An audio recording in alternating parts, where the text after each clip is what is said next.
In 1997, a late-night radio host broadcasted something he shouldn't have. 3 days later, the station went dark. Forever. What listeners heard in those final moments was never explained. Until now. This is the story of WKRH 104.7 and the broadcast that ended everything. Welcome to True Horror Archives. I'm your host, and tonight, I'm sharing a story that's kept me up for weeks. A story about static, secrets, and something that listened through the airwaves. This is a true account, verified through FCC records, police reports, and testimonies from the 7 survivors who refused to speak publicly.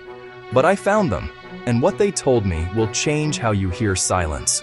Before we begin, turn up your volume. You'll want to hear every word.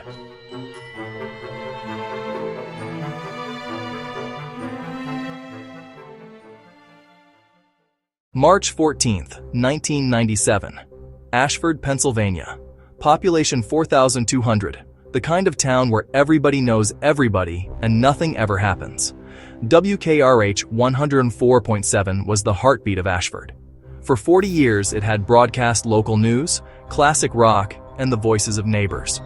The night shift belonged to David Carmichael. 32 years old, married, father of 2. David had been hosting the Midnight Frequency for 6 years. He played requests, took calls, and kept lonely insomniacs company until 3 a.m. Listeners loved him. He had that voice, warm like whiskey, comforting like a conversation with an old friend. David knew his audience by name. He remembered their stories, their favorite songs, their late-night confessions. But on March 14th, something changed. David arrived at the station at 11:45 p.m. Like always, the building was a converted house on Route 9, surrounded by pine woods. His engineer that night was Marcus Webb, a 24-year-old who usually spent broadcasts reading comic books in the booth. At 12:07 a.m., David went live. Good morning, Night Owls. This is David Carmichael, and you're listening to the Midnight Frequency. It's a cold one tonight, folks. 17 degrees and dropping. So wherever you are, whatever you're doing, I hope you're somewhere warm. The first hour was normal. Requests came in.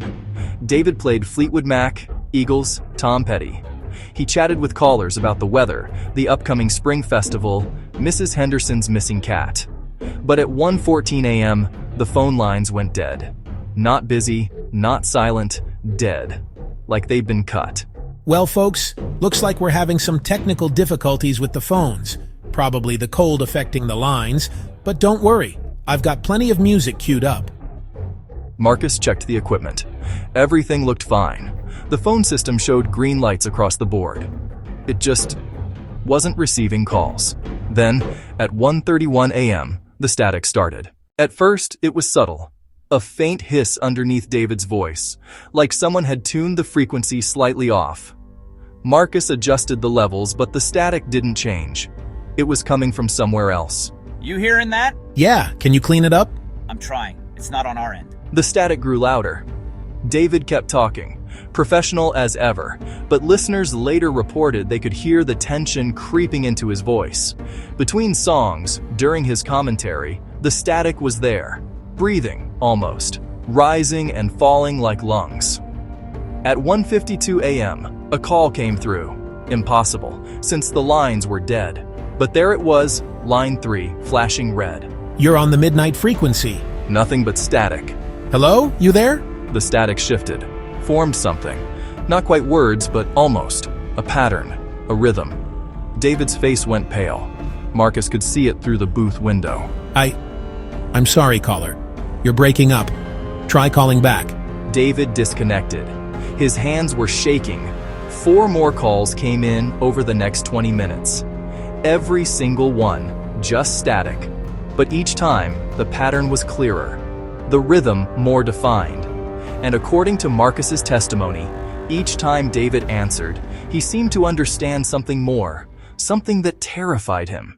At 2:34 a.m., David stopped taking calls entirely. He played music back to back, barely speaking. When he did, his voice was different. Flat. Distant. This next one goes out to everyone listening. Everyone who's ever listened.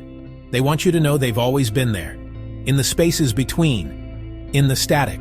listening when you listen. David, what the hell, man? David didn't respond. He queued up another song, but it never played. Instead, the static filled the airwaves. Thick, suffocating static.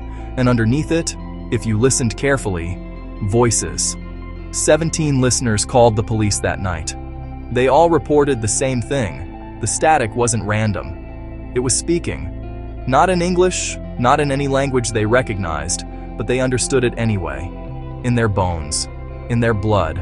It was calling to them. The Ashford Police Department dispatcher, Linda Reeves, later testified that the calls were frantic, terrified, but also confused. Like the callers couldn't explain what they were hearing, only that they needed to stop listening, but couldn't. 3 patrol units were dispatched to the station at 2:51 a.m. They arrived to find Marcus standing outside, trembling, refusing to go back in. David was still inside, still broadcasting. The police could hear his voice through their car radios. It's been here the whole time, 40 years, waiting in the signal, using our voices to reach further. And tonight, it's ready.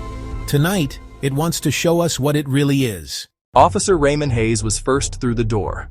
He found David sitting in the broadcast booth, headphones on, microphone live.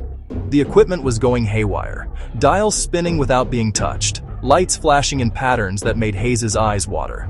David, you need to come with us. David slowly turned. Hayes later stated he would never forget David's expression. He was smiling, but his eyes were empty, like he wasn't in there anymore. To everyone still listening, thank you. You've fed it long enough. It knows your voices now. It knows where you are. And when your radio turns on by itself in the middle of the night, when you hear static where there should be silence, that's not malfunction. That's it. Coming through, coming for... Hayes pulled David away from the microphone. The moment David's hand left the equipment, every piece of electronics in the building exploded. Not sparked, not short-circuited. Exploded. Like they'd been compressed and released all at once. The station went dark. WKRH 104.7 never broadcast again. David Carmichael was hospitalized for psychiatric evaluation. He didn't speak for 6 days. When he finally did, he only said one thing. It's still listening. He was released 2 weeks later. He moved his family out of Ashford within a month. I tracked him down for this story. He lives in Oregon now, under a different name. He refused to talk to me, but his wife agreed to share one detail. David hasn't turned on a radio in 27 years. Not once.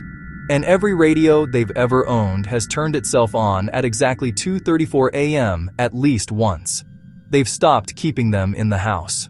Marcus Webb left broadcasting entirely. He works as a carpenter now.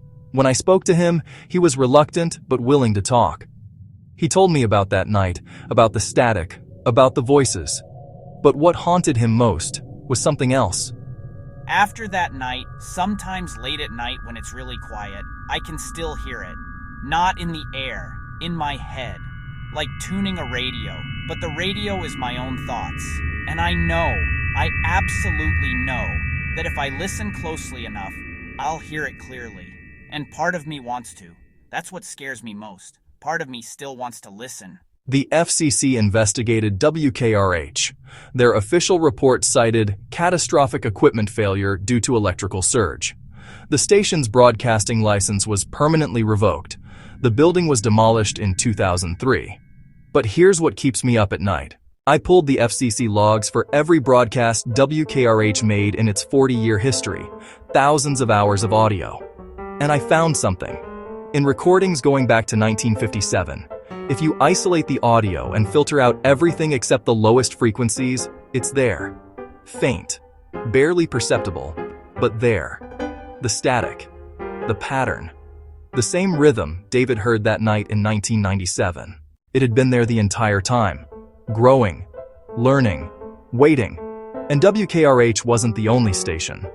I've found the pattern in 14 other defunct stations across 6 states, all closed under mysterious circumstances, all with similar reports of static, voices, hosts who heard something they shouldn't have. So tonight, before you go to sleep, check your radio. Make sure it's off, really off, unplugged, because somewhere, in the spaces between stations, In the white noise of dead frequencies, something is still broadcasting, still listening, still waiting for you to tune in. Sleep well, everyone, and whatever you do, don't listen to the static.